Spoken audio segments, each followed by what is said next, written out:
So resuming on from the cleat saga, I actually had a problem the day before I left for Nessie's, which you guys won't know about. But it's only come to this moment now where I'm actually needing to use my shoe again that I've realised I need to solve the problem before I ride my bike. So essentially, whilst I was riding, the top bolt that fits the cleat to the shoe snapped. So as you can see, this is the plate which sits within the shoe, and then you can see here that has snapped in half and got stuck inside of this, which meant that when the cleat was attached to the shoe, even though those two are bolted in, the top one was able to flex and come off the shoe just a little bit. But that meant that I couldn't clip in properly because the force required to clip in when you're going in with the cleat and sort of pressing up meant that was pulling away and it wasn't clipping in cleanly. It's also pretty dangerous even if it wasn't done up, because if you think about it, you're putting a lot of trust in the cleat and the shoe system with the pedal in order to generate force and to propel yourself forward, and you don't want anything to go wrong, for your foot to fly out or get stuck in the pedal or something. So I kind of forgot about it over the weekend, and I came to ride this afternoon, the day after getting back from Nessie's, and I've realised I can't ride my bike without doing it. I was a little bit stuck. I did an Instagram poll the other day. I had a few suggestions to glue the cleat to the shoe, which probably wouldn't have been that stable, and also that meant that when the cleat runs out, the shoe runs out, so I was a little bit stuck.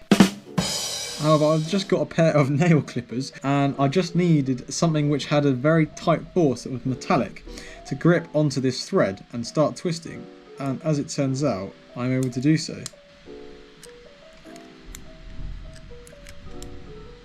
And now I can once more put this back inside the shoe with the plastic case, put the sole back in, cover it all back over, and hopefully we should be good to go.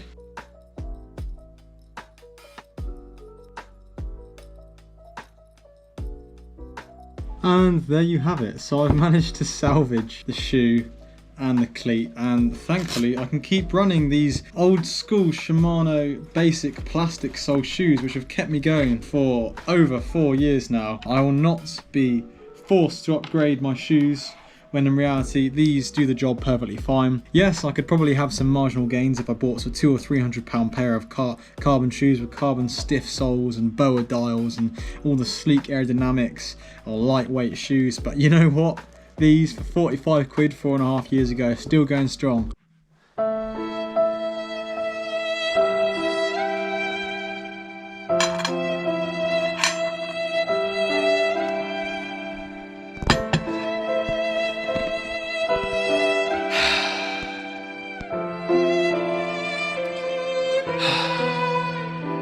Yes, I've just spent the whole weekend with Nessie, and I went to various events such as the annual boat club dinner. We then went clubbing after that, and then the following day we went to a triathlon reunion alumni barbecue. When we got back on Monday, I made sure to test just to see whether I'd picked it up over the course of any of those events during the weekend. I did test negative. I was feeling a little bit asthmatic and a little bit groggy when I woke up from clubbing, but to be honest, that's to be expected considering I haven't been clubbing in about 15 months, and you do just completely wreck your immune system by just sweating and being in that environment and then going basically no sleep. And then this morning, which is a Thursday, I woke up with a little bit of a sore throat. As soon as I felt that sore throat, I thought I'd just grab myself some Calpol to bash it on the head. Don't even at me. Calpol. This thing cures everything. Because it was a sore throat, I decided it's better than taking like tablet medication, because you can sort of swallow the Calpol slowly and it will sort of soothe your throat. And it actually did work. But I then took another test and unfortunately it came back positive. So I thought I'd just update you as to where I'm at and what the next few days and couple of weeks are going to look like for the channel. I feel completely fine now. The sore throat went, and all day I felt pretty good. You might be able to hear my voice a little bit. I'm still a tiny bit groggy and I've still got like a 5% sore throat, but it really isn't anything that I wouldn't just crack on and do normal life whilst having. It's definitely not debilitating. So technically speaking, if the PCR test comes back positive, then I've got to self-isolate for 10 days, which is not ideal whatsoever considering I'm only 4 weeks out from my half marathon. That would mean that I basically can't train any running for 10 days. And the only solution I have is doing core work in my bedroom or lifting weights in my bedroom. Or what I might do is try and sort out my turbo wheel.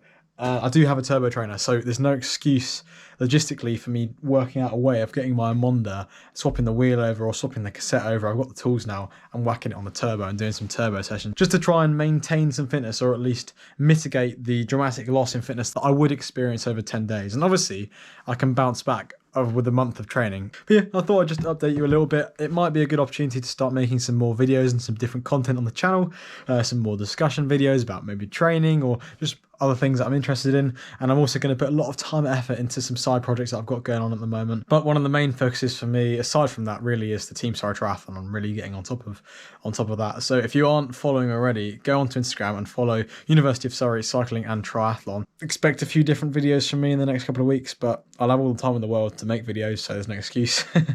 Thank you everyone for your continued support. My name is Zach, and I'll see you next time.